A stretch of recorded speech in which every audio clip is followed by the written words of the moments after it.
This is how I'd make my jerk marinade if I was Jamaican. Onion,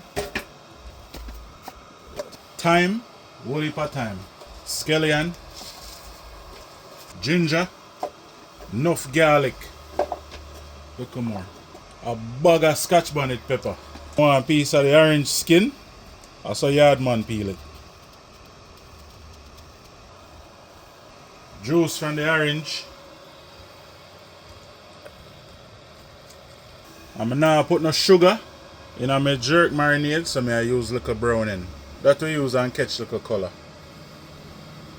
Go dash in little vinegar. You don't know every marinade have little oil. So I go put in some of my dry jerk seasoning. And anybody want to ask, allspice in there. If you don't know what allspice, a pimento that. See?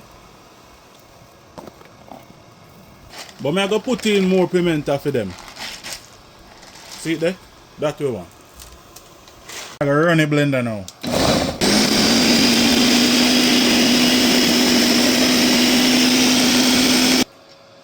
But clad this supposed to bad now. I'm going to taste it.